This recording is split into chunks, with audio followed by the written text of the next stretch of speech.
Muy buenas tardes, amigas y amigos oyentes de Colectivo Burbuja. Os doy la bienvenida a un nuevo programa de debate directo. Hoy tenemos con nosotros a Pedro García Bilbao. Buenas tardes, Pedro.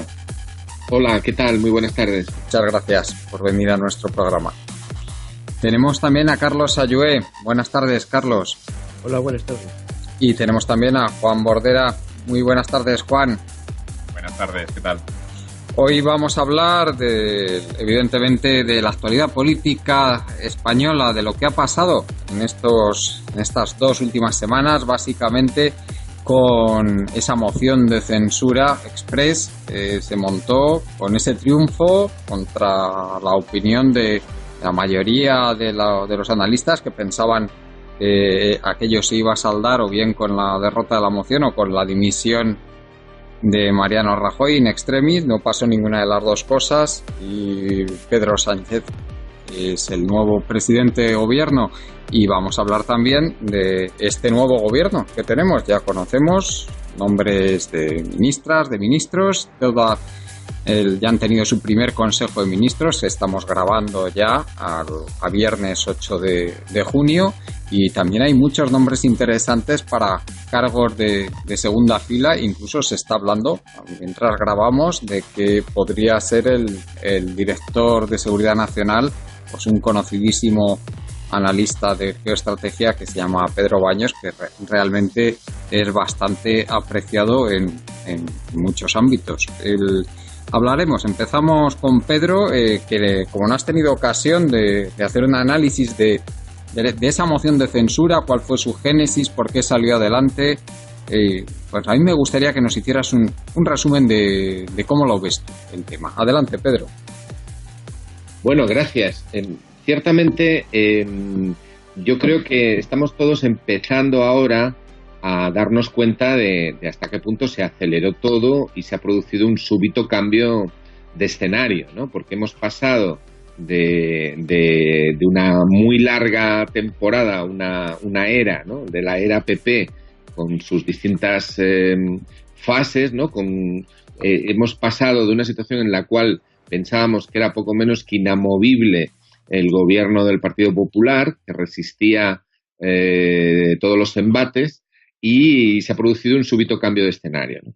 Claro, en ese escenario lo que estaba ocurriendo era que se estaba sufriendo una tensión muy fuerte, ¿no? Porque los escándalos de corrupción estaban surgiendo y no se podían aplazar más, pero sobre todo lo que había era una tensión dentro del campo de la derecha muy fuerte, ¿no? Estábamos asistiendo en las últimas semanas o meses a un apoyo enorme por parte de los medios de comunicación y de los grupos de interés en apoyar al partido Ciudadanos, que pudiéramos calificar de neoliberal y más correa de transmisión directa y dócil del poder económico, respecto de lo que era el poder conservador que estaba en el gobierno, ¿no? Es decir, que la apuesta sistémica era claramente presionar desde fuera al Partido Conservador, en este caso el Partido Popular,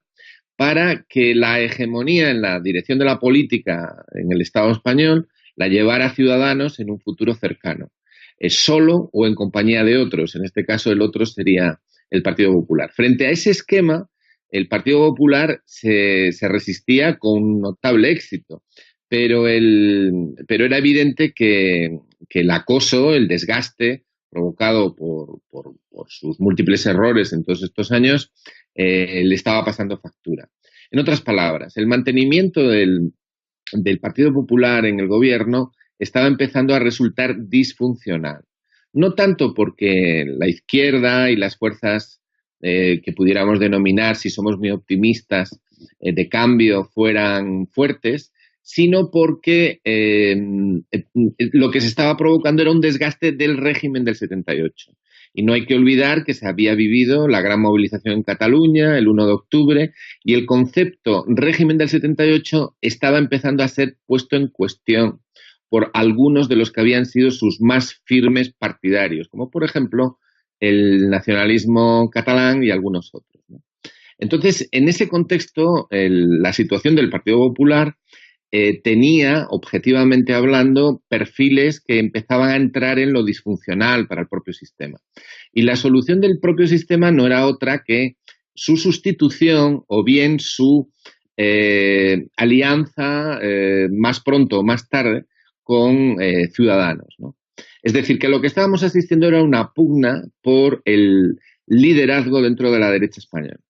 Bueno, pues súbitamente, ante el último escándalo como fue la sentencia de la Gürtel, digamos que se abrió una ventana de oportunidad. Esa ventana de oportunidad no fue otra que los efectos lógicos, políticos, en cualquier país democrático, de una sentencia que tenía los contenidos como el que tenía la primera sentencia Gürtel, del caso Gürtel, ¿no? Es decir, en cualquier otro país democrático pues habría dimitido el gobierno y habría habido un cambio dentro de lo que es la dirección. No habría alterado a lo mejor las composiciones parlamentarias ni nada, pero sí habría habido un cambio de personas. Bien, eso aquí no ocurrió. ¿Y qué fue lo que pasó? Que era el momento propicio para una moción de censura. Por otra parte, algo también perfectamente homologable con lo que habría ocurrido en cualquier otro país, digamos, de nuestro entorno. Y ahí es donde viene el factor distintivo. Es decir, cuando la noticia de que el Partido Socialista Obrero Español y Pedro Sánchez proponen una moción de censura, se hace en un entorno en el que todo el mundo está ya muy cansado, digamos, ¿no? O sea, se entiende que ya ha habido intentos, hemos tenido todo el recital de medidas parlamentarias en los últimos 3 años, ¿no? Ha habido de todo, ¿no? Ha habido investiduras fallidas, gobiernos interinos, ha habido de todo. Bueno, pues ahora tenemos la moción de censura. Y en esa moción de censura parecía subjetivamente que no tenía muchas probabilidades. Pero, sin embargo, el hartazgo general respecto del Partido Popular era de tal magnitud, tanto social como políticamente, que sin embargo sí era factible, ¿no? Y se pudo empezar a ver que era factible cuando alguno de los actores necesarios para que saliera adelante, como el Partido Nacionalista Vasco, variaron su posición.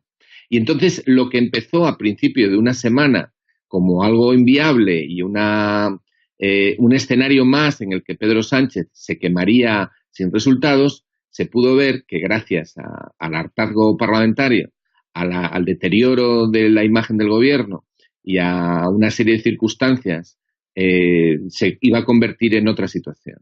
El factor clave aquí ha sido el Partido Nacionalista Vasco, desde luego, porque los demás que están a la contra del Partido Popular, en cierta medida, pues la izquierda, los soberanistas, etcétera, bueno, pues eso es bastante obvio, ¿no? Pero que el partido que había salvado los presupuestos generales cambiara de voto, pues eso no era tan obvio. Sin embargo, el Partido Nacionalista Vasco jugó un cierto papel y actuó, yo entiendo que muy correctamente, y cambió el sentido del voto. Entonces, eso supuso, digamos, el golpe definitivo, ¿no?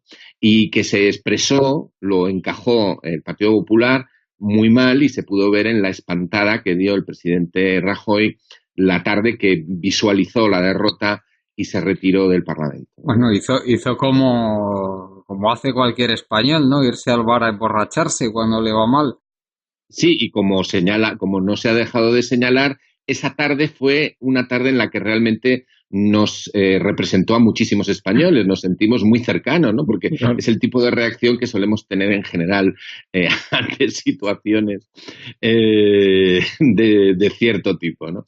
Buena parte de los españoles. Bueno, bromas aparte, el hecho es que esa es más o menos la situación. Entonces, claro, hay que pensar, por ejemplo, que Pedro Sánchez estaba prácticamente desahuciado dentro de su propio partido, el Partido Socialista estaba completamente bloqueado por la situación política, con una oposición que estaba siendo llevada fundamentalmente por Unidos Podemos, pero muy mal llevada por Unidos Podemos, todo hay que decirlo, de manera que la única oposición aparente era la de Ciudadanos, pero que en realidad no era tal oposición, porque sino de lo que se trataba era de un reajuste interno entre ellos. Entonces, en esa situación de suma de inutilidades, Rajoy, lógicamente, brillaba con luz propia y se mantenía como como el dueño de la situación, el árbitro de la situación. Pero la moción de censura cambió esa situación.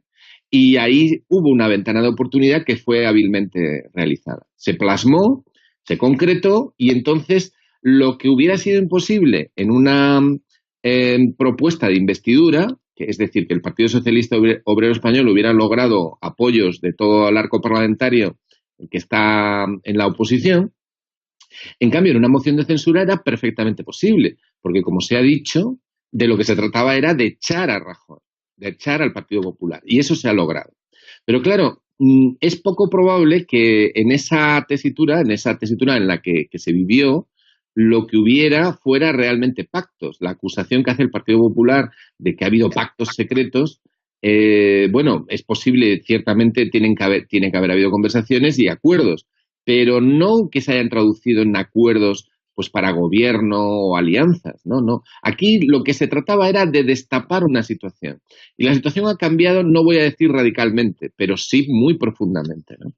Entonces, la cuestión que se nos plantea ahora es, ¿qué podemos esperar del Partido Socialista Obrero Español de Pedro Sánchez en el gobierno?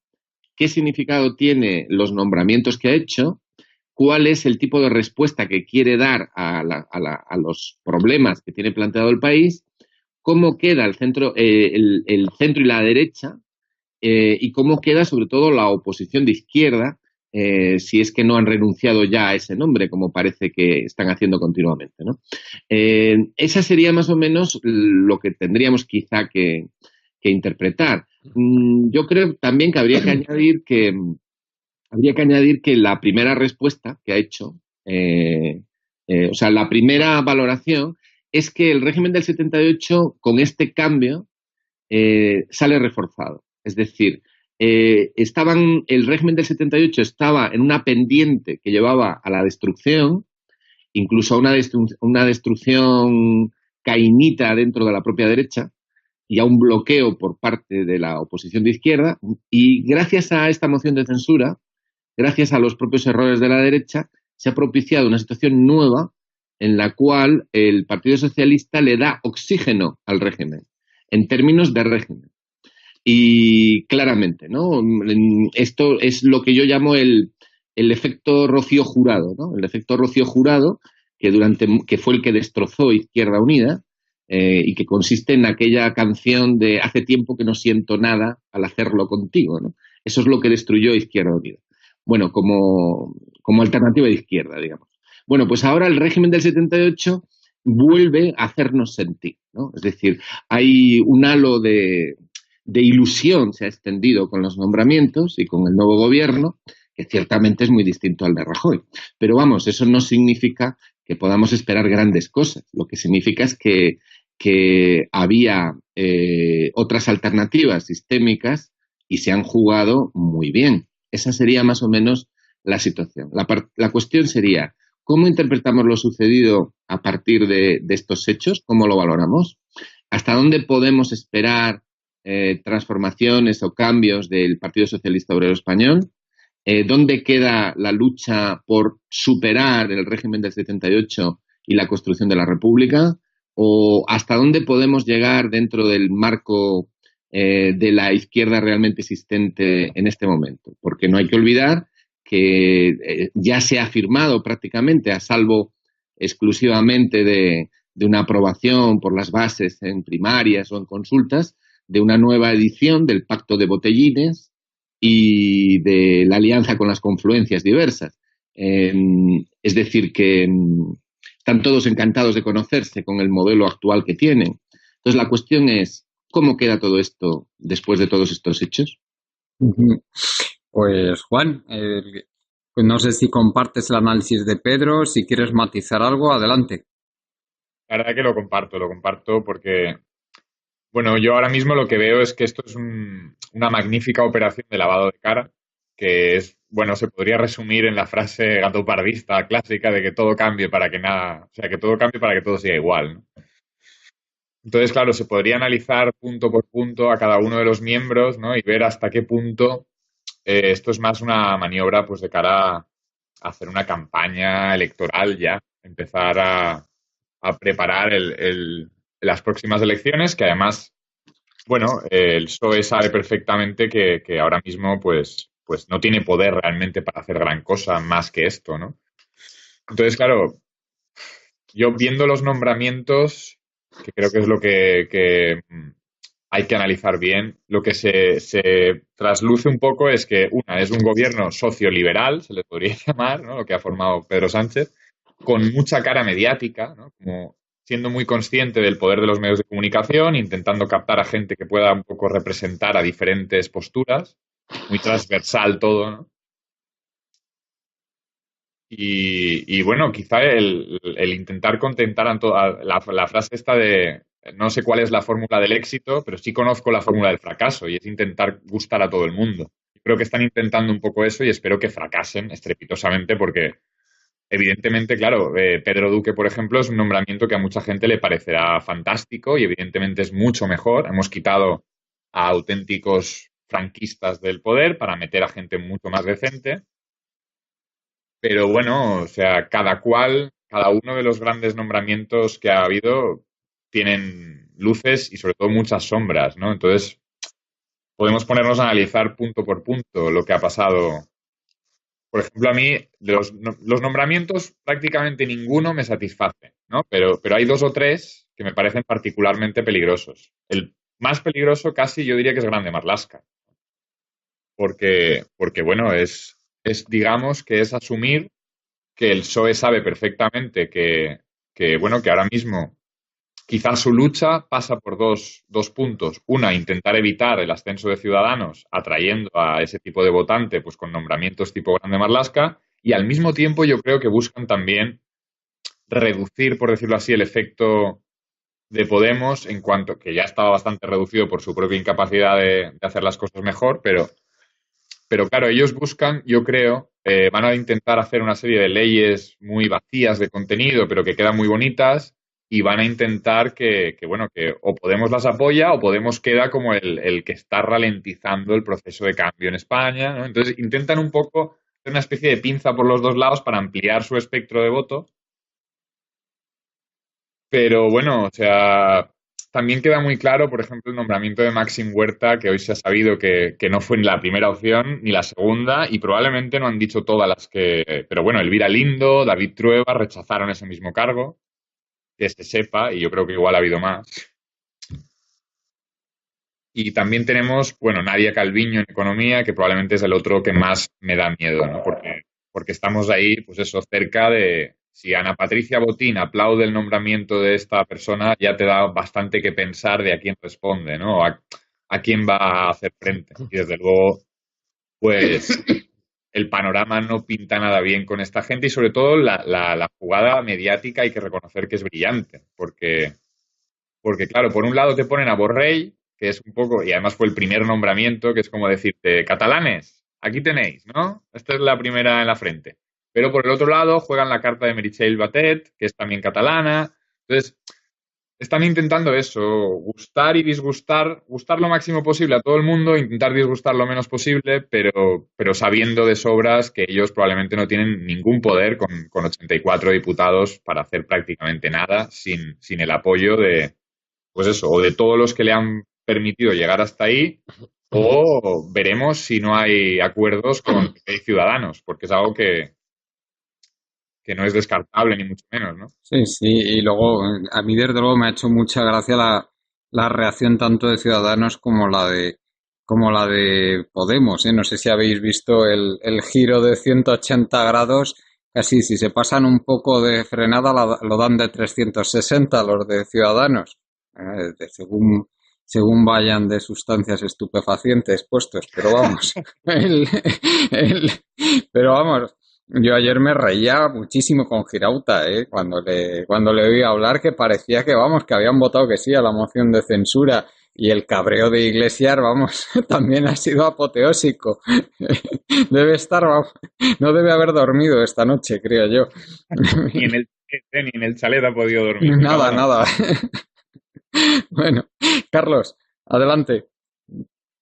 Bueno, pues yo lo veo de la siguiente forma. Yo coincido también con Pedro y con Juan en todo y plenamente en todo lo que han dicho.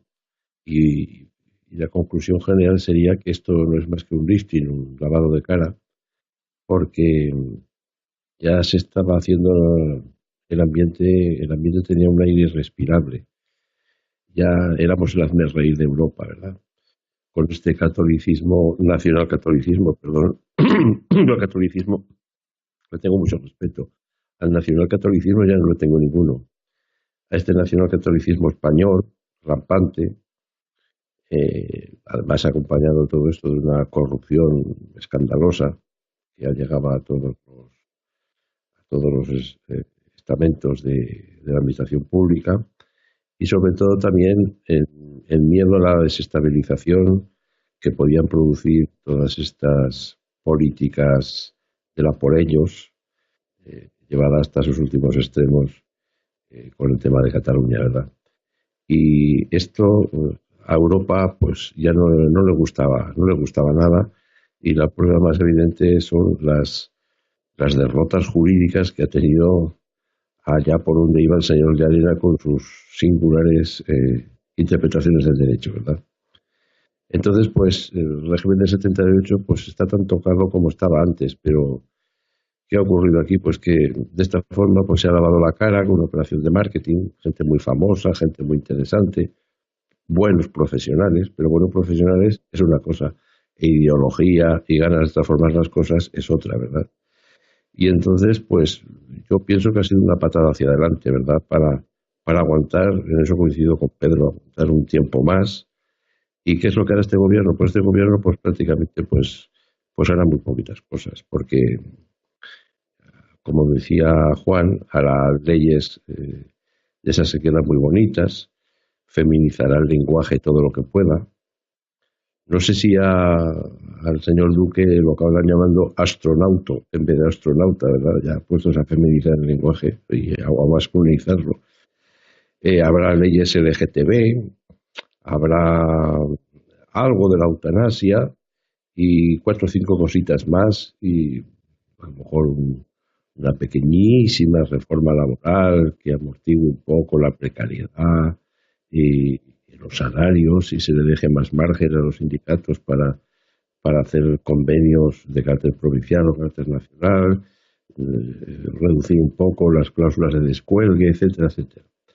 Bueno, pero en definitiva solamente, con esto acabo, hay que ver la foto de quiénes son las personas que han entrado en este gobierno. Evidentemente, al lado de los energúmenos que había antes, nos parecen a todos maravillosos, a mí el primero, ¿no? Porque ya el ambiente, repito, era irrespirable.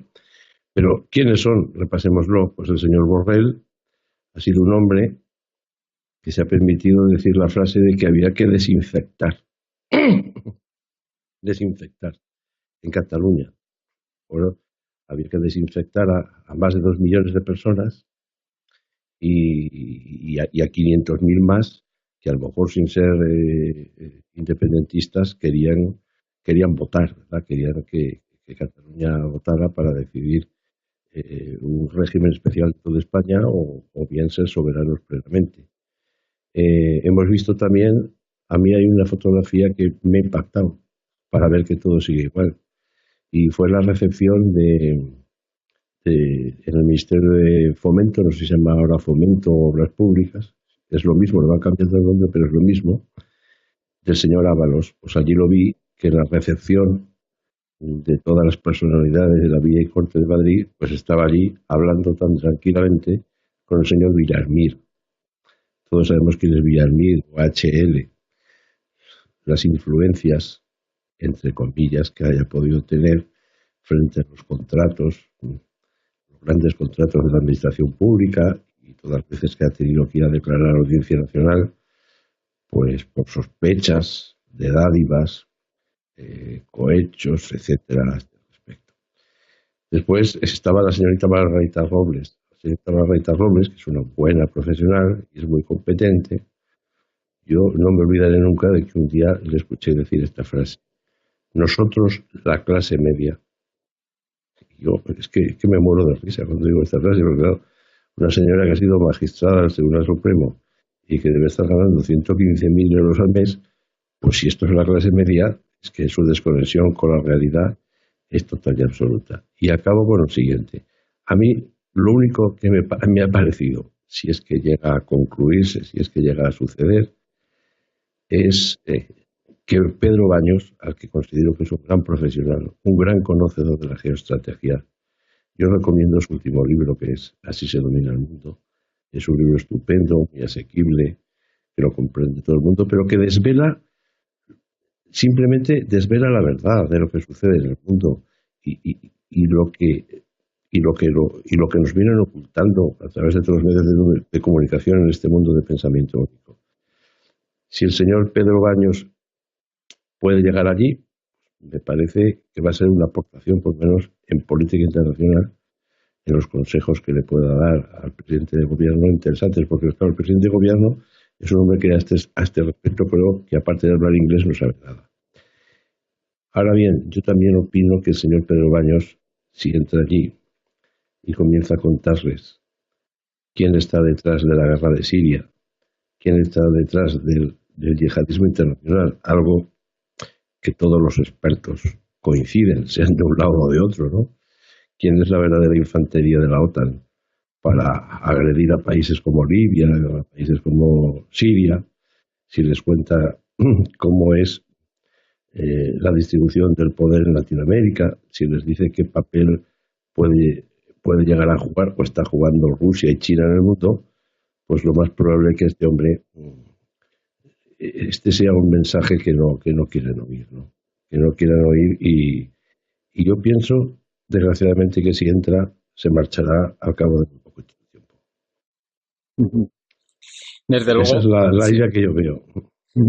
Sí, muy interesante tu análisis, Carlos. Cuando hablabas de medidas que se podía esperar poco, estaba pensando, diciendo que en un chiste que contaban sobre Pedro Duque, diciendo va a resultar que ahora Pedro Duque va a descubrir que tampoco hay vida inteligente en el Congreso. No solo no la hay en el espacio, sino en el Congreso tampoco, porque es que hemos visto las dos medidas urgentes que reclamaba Iglesias y según él lo más urgente que hay que hacer, que yo no digo que no sea necesario, que sí que lo es, pero vamos, de ahí a que sea lo más importante o lo más urgente, pues me parece que es un retrato impresionante precisamente de eso, de la falta de inteligencia que tenemos en el Congreso, porque decir que blindar las pensiones y que hacer que los permisos de paternidad y de maternidad sean intransferibles es lo más importante que hay que hacer ahora mismo,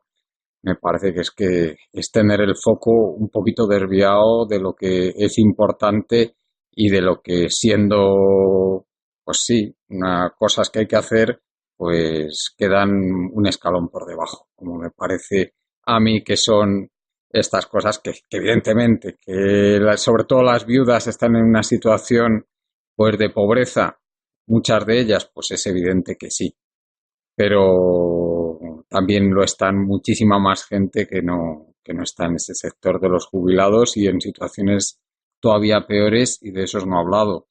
Y sobre el tema de la paridad, pues claro, todos coincidimos en que sí, que hay que favorecer el tema de que la mujer no sea discriminada en el puesto de trabajo y por lo tanto los permisos deben ser intransferibles. Pero de ahí a decir que eso es una de las dos medidas de importancia que hay que acometer en primer lugar, pues yo creo que va a una distancia bastante considerable. Bueno, quizá lo que pasa es que el concepto es las dos medidas, las dos más urgentes, pues sea sobre todo una cuestión de marketing. O sea, Claro. no hay dos medidas urgentes, hay un plantel de ellas que además se tienen que apoyar entre sí. Es decir, no hay dos medidas, hay muchas medidas que son necesarias. Y que luego la hagan el día 1 o el día 4, bueno, pues eso es indiferente, ¿no? Eso es entrar en el juego mediático y cosmético, ¿no? Que sería yo lo que le criticaría a Iglesias en este caso, ¿no? Y bueno, yo quiero echar un cuarto a espadas a favor de una ministra del gobierno, porque la conozco personalmente y me consta que es una persona valiente y con compromiso social, que es Magdalena Valerio. Magdalena Valerio es una persona, como digo, no solo muy preparada, sino que además es una persona que tiene valores de izquierda y que siente realmente estas cosas, ¿no? Ellas, si hay alguien que es socialista de corazón, que yo conozca en ese gobierno, desde luego es ella, ¿no? O sea, yo he tenido ocasión de tratarla, de hablar con ella, de verla en situaciones simbólicamente comprometidas para ella, porque ella hemos estado en actos juntos en los que ella ha sido valiente, hay que decirlo, en temas de memoria, en temas de la memoria republicana, y me lo parece, ¿no? Otro tema es qué puede hacer una persona honrada, como yo entiendo que es ella claramente, en un contexto que no le deja margen de maniobra. Es decir, porque claro, la idea esa de que un ministro hace lo que quiere, pues no señor, un ministro hace lo que le mandan. Es decir, el ministro es puesto para hacer una determinada política. Y luego hay unos asesores. ¿Quién nombra a los asesores del ministro de Defensa, por ejemplo? ¿Quién marca la política de defensa? El gobierno, vale, de acuerdo.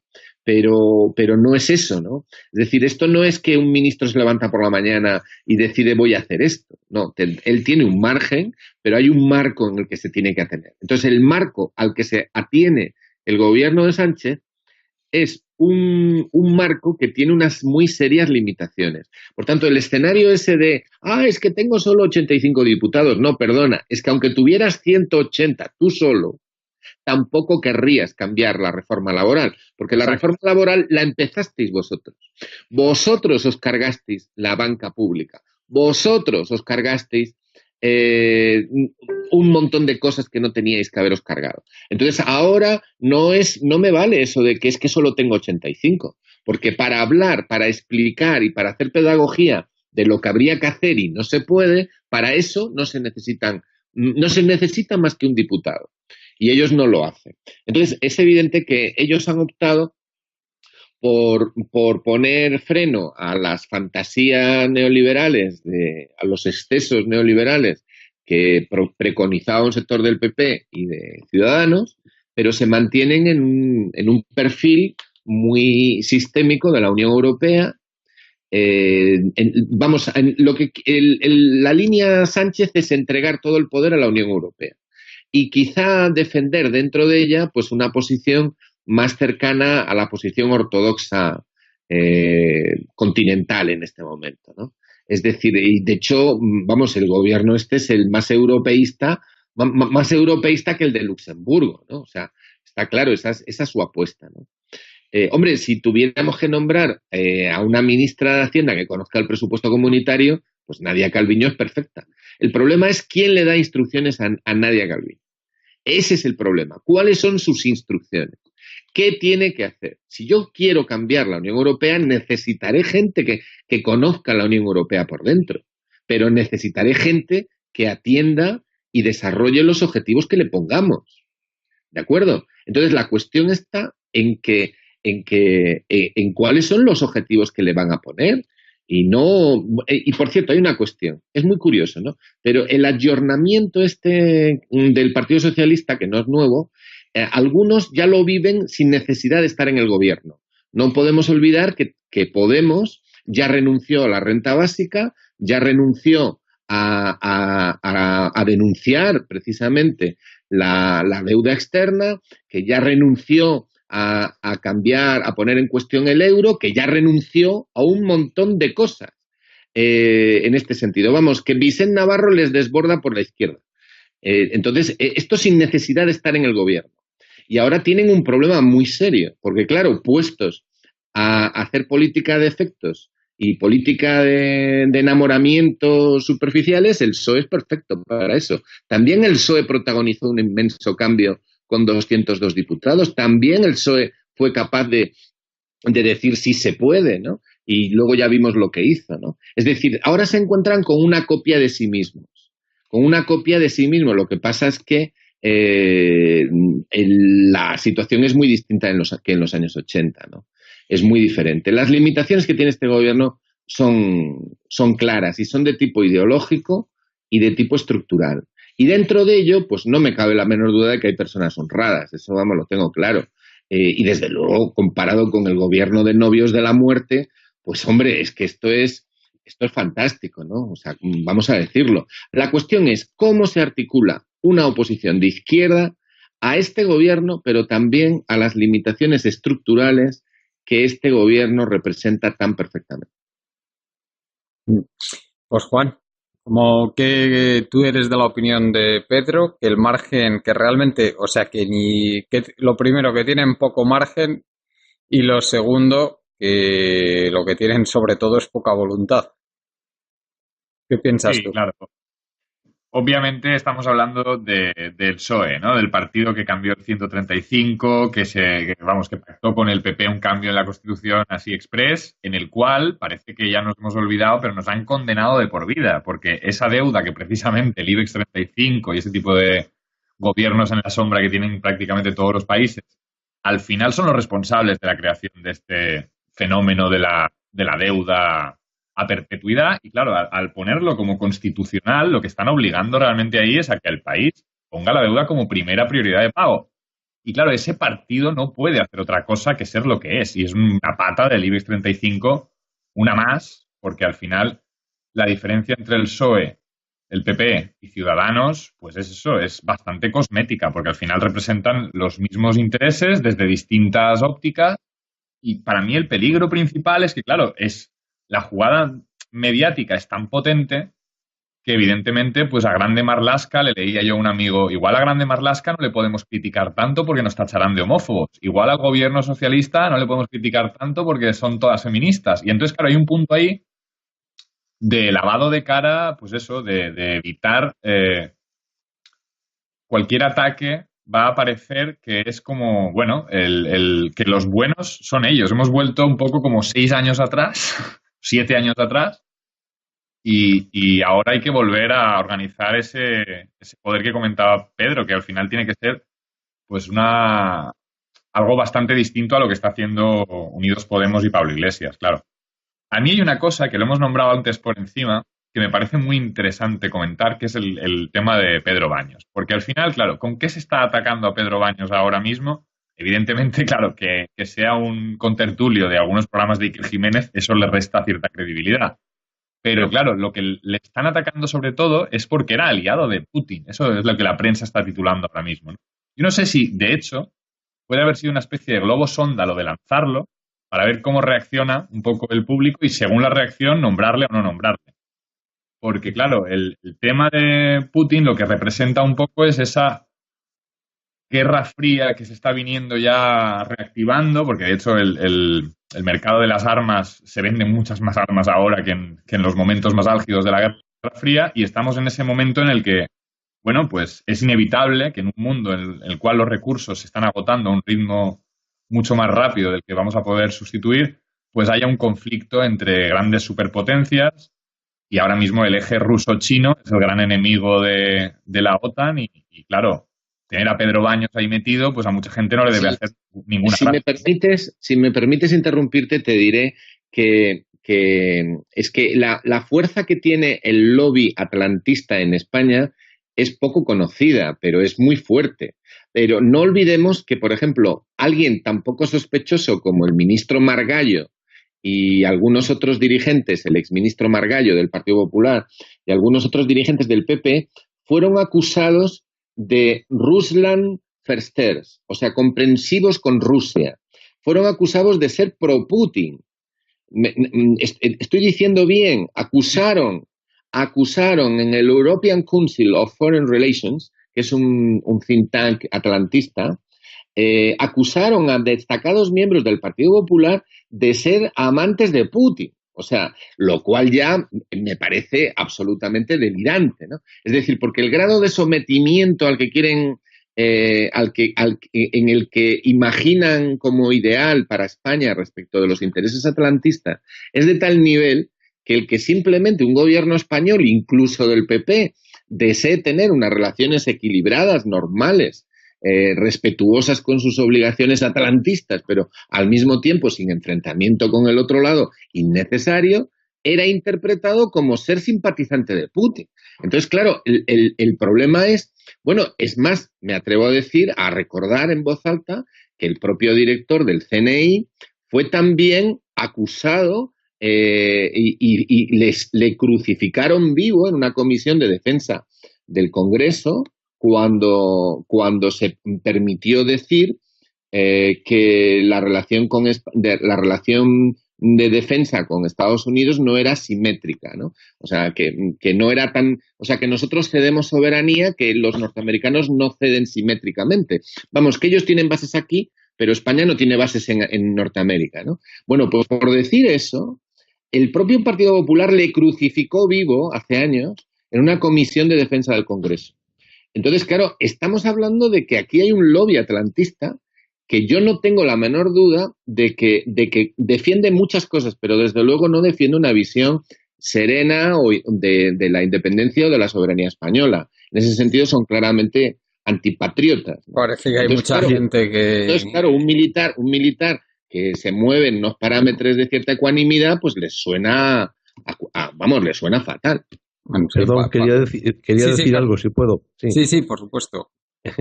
Bueno, como el análisis general sobre el lobby atlantista estoy completamente de acuerdo, pero vamos a traducirlo en hechos concretos, ¿verdad? Porque al final las cosas se traducen en hechos concretos. Y vamos a hacernos la pregunta, ¿será capaz el señor Pedro Sánchez de tomar o influir para que se desbloqueen las sanciones a Rusia? Y cuando estoy hablando de sanciones estoy hablando de una muy concreta. En la zona limítrofe con Cataluña, donde yo vivo, hay un buen movimiento cooperativo de carácter agrícola y hay muy buenas conserveras y hay muy buenas explotaciones agrarias de fruta, muy buenas. Y en el lado catalán todavía mejores. Cooperativas, pero de alto nivel, como Guisona. Estoy hablando a lo mejor cooperativas que pueden tener 1.000 trabajadores en la época de verano y cuando es la época de invierno tienen 250, 300, ¿verdad? Aquello es un circular de camiones que es para verlo, es para verlo. Pues bien, es más, yo tengo clientes en el despacho, que a través de muchos viajes, muchas inversiones, muchas gestiones, abrieron mercado en Rusia y se vendía muchísima fruta a Rusia. Yo esto lo he visto. He visto cómo los camiones, en un momento determinado, gracias a estas sanciones, que como lacayos tuvimos que implementar en su momento, porque este es un país que carece de soberanía y estamos siempre al dictado de lo que nos dicen. Bueno, efectivamente, es que somos unos palancaneros, ¿verdad? Eso es lo que somos. Entonces, estos que se llenan la boca con la palabra patria podrían empezar por aquí. Yo he visto cómo estos camiones han venido de regreso y ha habido unas grandes pérdidas y se han perdido unas inversiones estupendas y unos mercados estupendos que no sé si se podrán recuperar. Entonces yo pregunto, ¿el señor Pedro Sánchez se atreverá a hacer alguna gestión con su voto o de la forma que sea para que se levanten estas sanciones que están perjudicando a una parte del pueblo español? No sé si es Yo una tengo pregunta, mis dudas. No sé si es una pregunta retórica o un chiste. Es un chiste. Bueno, pues ya, era broma. Déjalo en chiste porque probablemente tengas razón, ¿verdad? Este señor, por eso he dicho antes, que en cuanto al señor Pedro Baños le diga cómo están las cosas en el mundo, la realidad de las cosas, no lo que dice el diario El País, donde Putin lleva cuernos y rabo y es el diablo. Estas tonterías que se dicen, ¿verdad? Que si la RT manipula a las personas, como si los medios de comunicación españoles no fueran la intoxicación permanente, ¿verdad? Sí, bueno, sí, ya nos acordamos, señor Carlos. Pedro Baños diga dos cositas de estas y ya. Me quedo con la fruta solamente, vamos, es que no va a durar ni 5 minutos, va a durar menos que un caramelo a la puerta de una escuela. Porque el señor Pedro Baños lo considero intelectualmente un hombre honrado y un hombre que quiere a su país. Pero que lo que no hace es engañarse a sí mismo, ¿verdad? Y repetir como un loro las tonterías que dicen los demás. Bueno, nos acordamos de quien convocó un conocido referéndum hace ahora un poquito más de 30 años, ¿sí?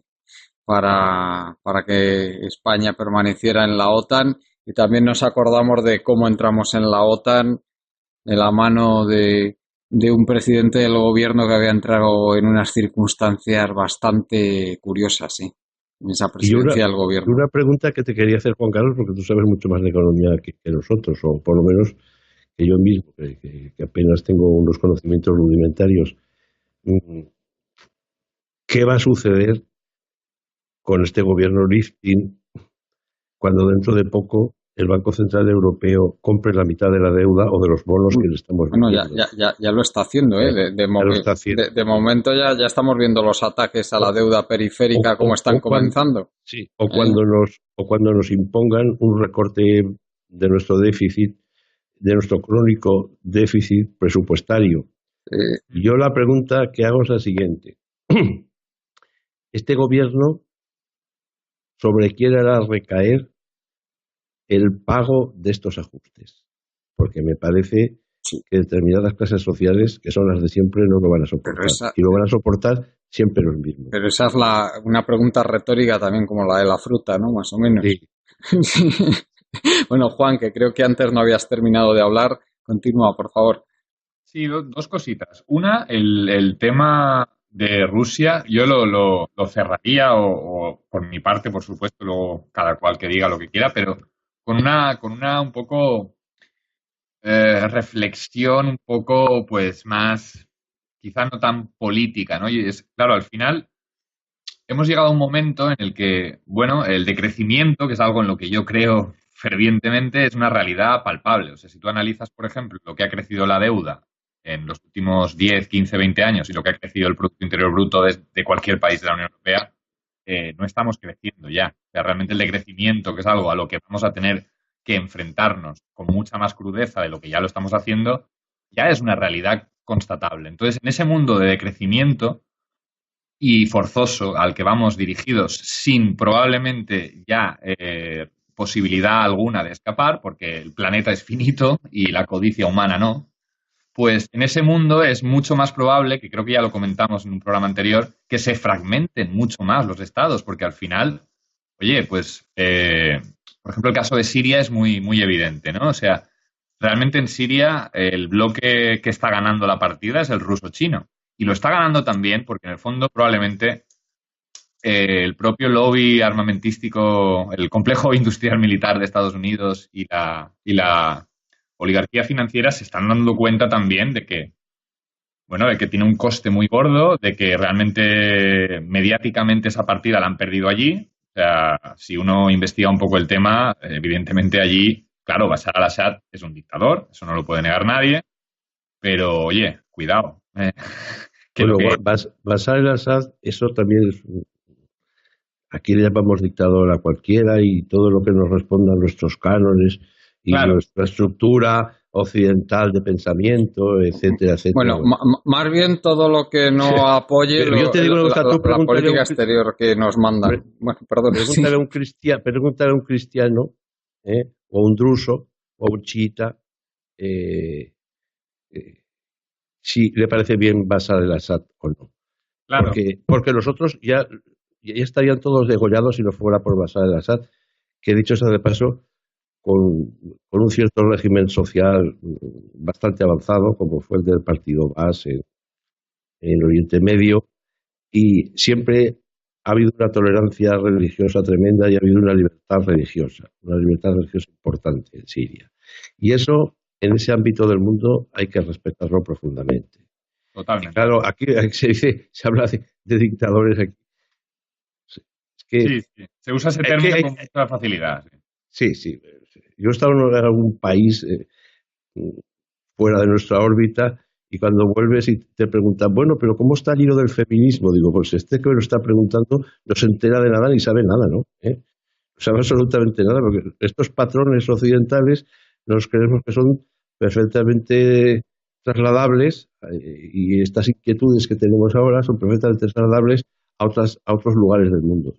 No es claro, así. pero es que al final el caso de Siria también, lo que viene un poco de Siria, en realidad de todo Oriente Medio, si uno un poco rebusca en la historia, se va a dar cuenta de que, bueno, de que realmente en el 67 al 70 y poco es realmente el momento crucial, probablemente más gordo de la humanidad que se ha vivido, en el cual se empezó a dar cuenta a través de muchos estudios de los límites del crecimiento, por ejemplo, que creo que es del 72, y ahí realmente la oligarquía y los poderes realmente que gobiernan el planeta se dieron cuenta de que, bueno, probablemente lo sabían ya antes, pero ahí ya era como muy evidente que realmente bueno, el mundo depende de la energía. O sea, esto es una cuestión de lógica, ¿no? Y ahí probablemente, claro, el panorama de balcanización de Oriente Medio que se ha venido dando o sea, solo hay que ver las fotos, pues cómo vivían en Siria en 1960, 1970, que las mujeres tenían un contexto mucho más libre que el que tienen ahora, no en Siria, porque en Siria más o menos la cosa sigue parecida, pero solo hay que ver las de Afganistán, las de Libia, las de Irak. Entonces, claro, realmente la organización terrorista del Atlántico Norte, que es como se le debería de llamar, lo que ha hecho siempre es, pues un poco como intentar buscar los puntos en los cuales se puede buscar fricción. Evidentemente, en el caso de Oriente Medio, apoyar las divisiones entre chiitas, sunitas, alawitas. Claro, al final ellos ahí tenían un caldo de cultivo que facilita esas divisiones. Pero no es el único sitio. O sea, por ejemplo, si rebuscas un poco también, te encuentras Gladio, ¿no? Que podemos hablar así un poco sucintamente de ello, pero claro, es un ejército en la sombra que tenía la OTAN para evitar precisamente, pues, que en Europa también se cayera más cerca del comunismo o intentar sacar a países del propio comunismo, y hasta qué punto eso, pues bueno, no puede incluso hasta acabar pasando aquí, porque el tema catalán, yo tenía cierta esperanza de que este gobierno, que lo comentamos el otro día, sirviese al menos para un poco apaciguar ese asunto e intentar buscar una salida más dialogada, pero claro, viendo el nombramiento de Borrell, pues como que se te quita esa pequeña ilusión, ¿no? Y luego está el tema por acabar, el tema del cambio climático, que claro, el nombramiento de Teresa Rivera es lo que comentamos con Pedro Duque, es lo mismo, es mucho mejor que el que había, ¿no? Siempre va a ser mucho mejor Teresa Rivera que Álvaro Nadal o que Isabel García Tejerina, que es la que estaba en Agricultura. Pero por mucho que impulse una ley de transición energética, que es un punto imprescindible para este país y para cualquiera que quiera subsistir en lo que se nos viene encima, en la que se avecina era el título, ¿no? Del blog, Carlos. No, la que nos viene encima. La que nos viene encima, pues eso. Pues imagínate, ¿no? Entonces, el tema yo creo que da para mucho porque, claro, el cambio climático aún no es un tema en el cual tengamos fuerza como para, pues por ejemplo, como sí que ha conseguido el feminismo, lo cual es de aplaudir, porque es verdad que esa transición a un mundo más igualitario es imprescindible también. Pero claro, si no hay planeta que sostener, pocos cambios se van a sostener también. Entonces, yo el tema del cambio climático y el medio ambiente me parece fundamental, pues eso, darle que llegue mucho más a la gente de lo que está llegando, y si la ministra que nombramos pues es la que firmó la declaración de impacto ambiental que permitió sacar adelante el almacén de Florentino Pérez, del Castor, y que bueno, que ya supimos también que tuvo pues como secuelas terremotos en Castellón, en toda esa zona, pues bueno, no podemos fiarnos tampoco demasiado a quién responde esta ministra, ¿no? Por muchas buenas intenciones y leyes bonitas que haga, estamos en la misma oligarquía al final y ahí hay que salir. Pues, a mí me gustaría, perdón, me gustaría saber, acabo pronto, me gustaría saber quién firmó el pliego de condiciones del Castor. Porque eso es lo importante. Porque claro, si hay beneficios me los llevo yo, y si hay pérdidas son para ti, pues esto es una canallada administrativa, ¿verdad? Sí, y quién era el abogado del Estado, ¿no? Exactamente. Sí. Exactamente. Y supongo que la señora Teresa Rivera algo debía saber de esto también. Claro. Yo lo que quería decir en apoyo de lo que estáis diciendo es que yo veo el tema del cambio climático y la transición energética tan importante que en realidad debiera de haber una vicepresidencia de ese tema para coordinar la acción de todos los ministerios. Porque eso no es una política sectorial, no es que vamos a hacer una campaña de póntelo, pónselo con carteles y banners y cosas así, no, perdón.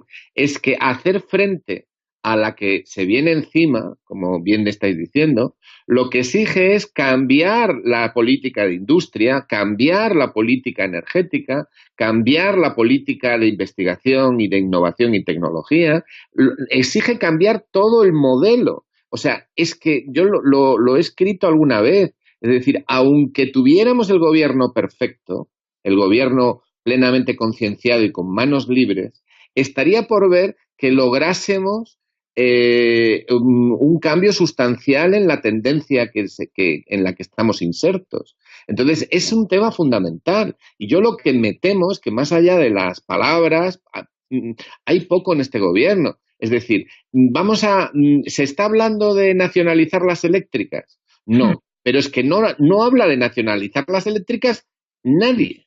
Claro. Es decir, hay que someter completamente todo el tejido industrial y empresarial y de conocimiento al servicio de una estrategia que permita la supervivencia de una mayoría de la población en condiciones dignas en los próximos 50 años. O hacemos eso o directamente la situación se va a volver muy mala en poco tiempo, porque la tormenta perfecta está en el horizonte. O sea, una subida de precios del petróleo, un déficit energético como el que tiene España tan enorme y los embates del cambio climático, a España la van a arrasar, o sea, literalmente. Entonces, o tenemos un gobierno que asume eso y pone todo el potencial del país para hacer frente a eso, pues o no vamos a ninguna parte. Y pongo un ejemplo, vamos a ver. Nosotros estamos exportando agua, Almería exporta agua al norte de Europa, en forma de pepinos y en forma de productos de hortalizas. Pero bueno, es una cosa absurda, completamente. ¿Dónde ha ido a parar todas las plusvalías, por ejemplo, de esa... es de locos, es de locos. Sí. Es completamente de locos, ¿no? Entonces, es como estar en un tren en rumbo de colisión y nos dedicamos a pensar que porque cambiamos la música ambiente de la cafetería, la cosa se va a arreglar. Y no se va a arreglar, claro. Sí, ahí entra Pedro Duque, claro, porque yo a Pedro Duque, evidentemente, lo respeto, es un tío que no ha vivido de la política, viene de ser una persona que es bueno, para mucha gente puede ser una elección fantástica. El problema que tiene es que, claro, un tío que te está diciendo que en 100 años va a haber centrales nucleares en la Luna... Es que está en la Luna. Es que el que está en la Luna es él, porque claro, o sea, bueno, pues no sabe realmente en qué mundo vive. Él ha estado mucho en el espacio y conocerá mucho el espacio, pero igual el espacio que tiene sobre los pies, pues ya no lo ha mirado tanto, ¿no? Y claro, ahí... La Luna es un buen sitio para una central nuclear. Sí, mucho mejor que aquí, ¿no? Pregúntaselo a Fukushima. Pero claro, el problema es ese, que vivimos un momento en el que evidentemente hay que hacer una transición energética muy compleja, porque evidentemente hay mucha gente que apoya el uso de la nuclear, porque claro, contamina aparentemente menos que las demás, pero lo que no está claro luego es que en un contexto de crecimiento forzoso y casi colapso, pues seamos capaces de gestionar los residuos que producen, de desmantelar las que no funcionen, y además todo esto añadido con el tema del cambio climático, que claro, no sabes cuándo te viene el cisne negro. Entonces, no sé, yo, por acabar un poco con el tema del cambio climático, sí que diría que vivimos unos momentos de absolutamente inflexión. Probablemente el tema ecológico ya el punto de no retorno se ha pasado porque hay mecanismos de retroalimentación y hay que hacer algo muy urgente y coordinado, como dice Pedro, hasta el punto de, claro... Es que lo que no se da cuenta esta gente es que vamos hacia un mundo en que de una forma bastante súbita nos vamos a encontrar con que se van a tener que tomar medidas drásticas y coordinadas para reducir las emisiones, a no ser que queramos acabar como especie. ¿Y quién está preparando eso?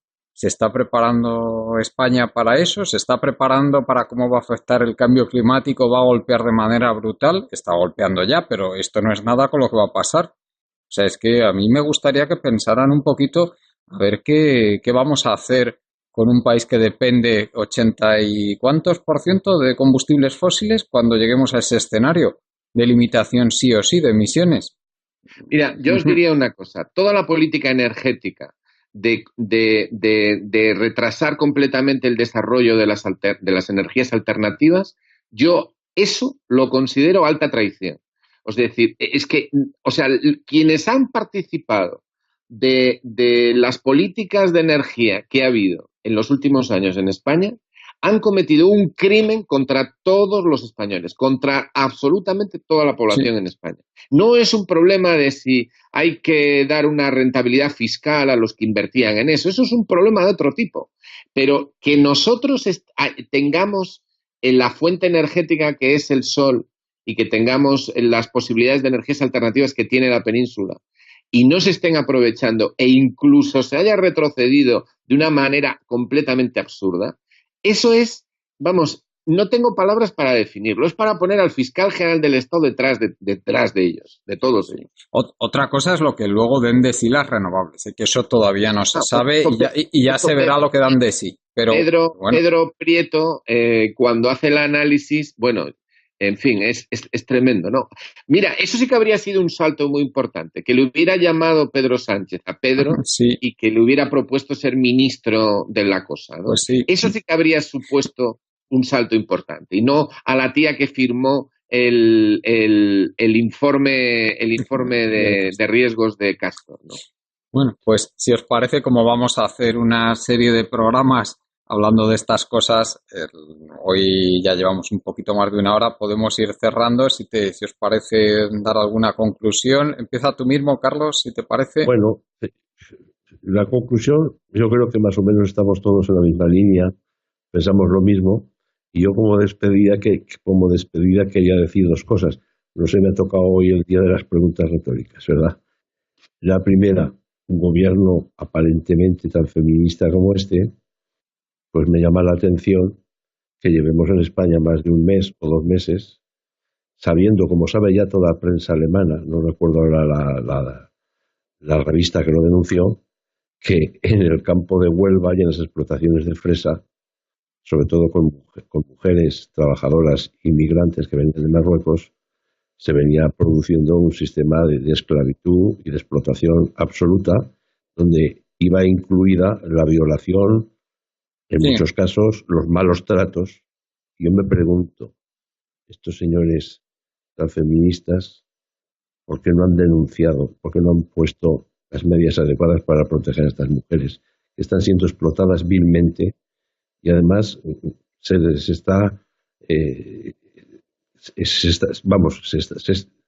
llega al extremo de que su más elemental dignidad está siendo violada, ¿verdad?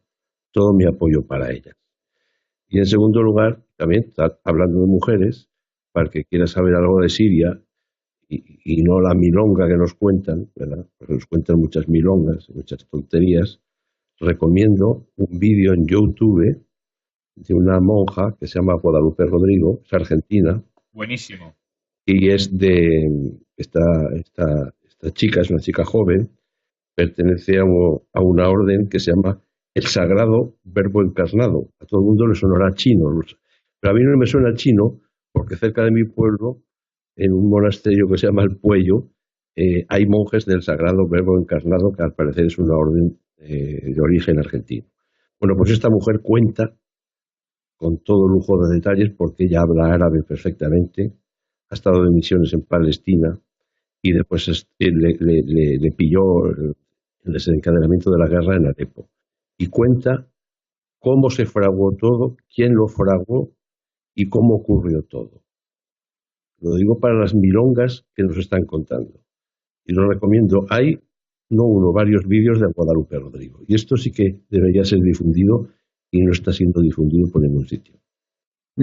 Sí, se pueden encontrar desde luego en YouTube con mucha facilidad, buscando por el nombre de esta mujer, pues sí, muy recomendable. Bueno, tú, Juan lo conocías por lo que veo, ¿no? Sí. De hecho, es que fui hace poco a una charla que daba Firas Al-Charani, creo que se llama, que es un sirio médico que ha estado en el frente, y nos puso precisamente ese vídeo de Guadalupe que mencionas y otro que también está muy bien, que es el de Wesley Clark, que es un general que en 2001 creo que ya denunció que le había llegado que Estados Unidos pretendía invadir 7 países en Oriente Medio y que se han ido cumpliendo. Pues si esta mujer llega a contar en el vídeo cómo los supuestos rebeldes moderados, que espera que me muera de risa cuando hablan de los rebeldes moderados, a qué grado de hipocresía se ha llegado en esta sociedad. No eran ni sirios. Ella habla árabe perfectamente y vio que eran de Arabia Saudita, que había también hasta yugures chinos, había jordanos, había mercenarios hasta de Ceuta y Melilla, ¿verdad? O sea, y aquí les siguen llamando muchos el dictador Al-Assad y los rebeldes moderados que luchan por la libertad. Pero ¿a qué grado de cinismo se ha llegado en esta sociedad, por favor? Pues muchas gracias, Carlos. Y si nos puedes dar la dirección de tu blog. Pues la que nos viene encima, .blogspot.com. Gracias. Juan, ¿tienes alguna conclusión para terminar? Sí, muy brevemente decir que España es un país que viene de una historia reciente bastante bipolar, en el sentido de que tenemos tendencia.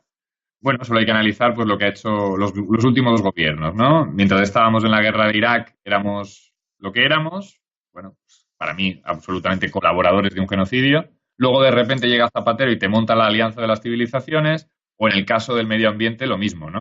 Te ponen ahí en la vanguardia de lo de las renovables, pero luego vienen y te retroactivamente fastidian y arruinan a la gente que se arriesgó a invertir. Entonces, tenemos esa tendencia de ir de un lado para otro como si fuéramos, bueno, porque realmente hay una tensión muy fuerte en el poder de este país y que no deberíamos de dejar caer esto en saco roto, en el sentido de que recordar nuestro pasado es la manera de evitar que se repita, ¿no? Y no podemos caer en las tretas de los medios de comunicación que representan al IBEX, que representan a intereses que no tienen nada que ver con este país, para precisamente pues caldear aún más ese ambiente, porque claro, yo por casualidad he oído esta mañana en la COPE un trozo de lo que estaban hablando del gobierno este de Sánchez y bueno, era como que habían pactado con ETA y bueno, ese es un poco el diálogo que se está gestando desde la derecha, ¿no? Y da miedo pensar que si con gobiernos como este, que no son nada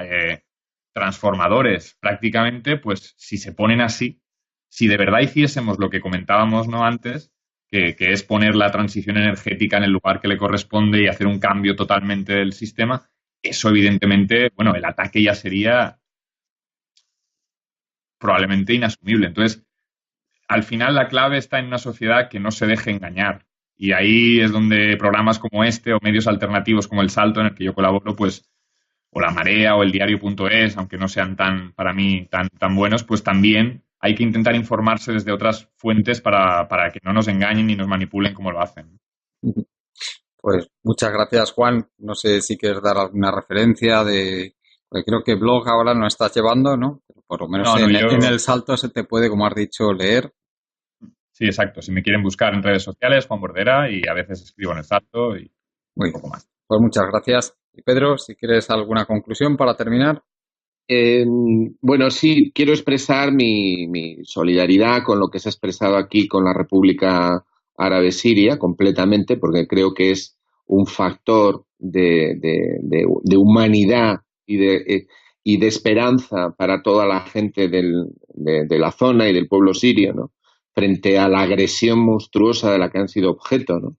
Y también me sumo a la denuncia que hace el compañero de la situación de las mujeres trabajadoras en Huelva y en tantos sitios, ¿no? Y de la enorme hipocresía que hay sobre ese tema, ¿no? Porque cuando se mezcla la cuestión de clase y la cuestión de la mujer y la cuestión de la explotación y se mezclan todos esos elementos, el tema ya desaparece, ¿no?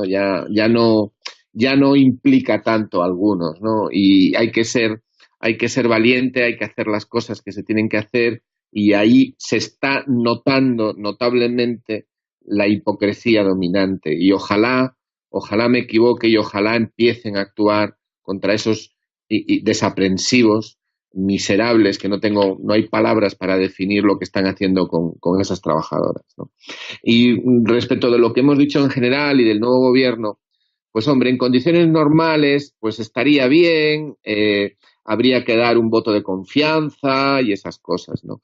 Pero esto va en serio, esto va completamente en serio y ya estamos muy mayores para milongas.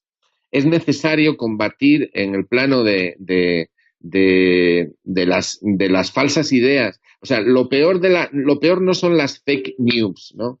O los bulos que se decía antes. Lo peor son las noticias verdaderas. Las noticias verdaderas y que son aterradoras.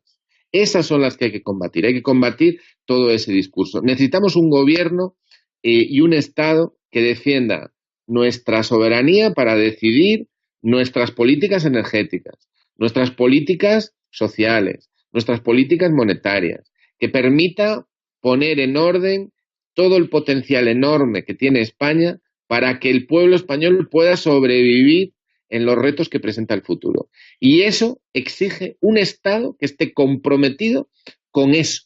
Y si no lo está, que no lo está el que tenemos, tendremos que construirlo. Y eso tiene una serie de nombres. Uno de esos nombres es República, que es, como llamamos algunos, a la metáfora de que el país entero retome su futuro en sus propias manos, cosa que ahora no tenemos. Pues muchas gracias, Pedro. Si nos quieres dar alguna referencia para seguirte. Pues yo tengo un blog que se llama Sociología Crítica y que podéis encontrar, está en WordPress y luego también me podéis encontrar en Facebook con mi nombre. Y bueno, ahí estamos haciendo lo que podemos. Y desde luego te podemos encontrar en múltiples actos, sobre todo relacionados con la memoria histórica, que me consta Sí, que eres activo a más no poder. Bueno, tengo un acto el lunes en el Ateneo de Madrid sobre Marx sociólogo, al que os invito desde ya. Es el lunes a las 7 en el Ateneo de Madrid. Sí, en el Ateneo también y desde luego actos relacionados con esa reivindicación republicana que, vamos, ojalá hubiera mucha más gente como tú trabajando por ello. Gracias, Pedro. Y gracias a toda la gente que nos escucháis, a los compañeros Marta Albuengo y Juan Martínez, y nos despedimos con nuestra página web colectivoburbuja.org. Hasta el próximo día.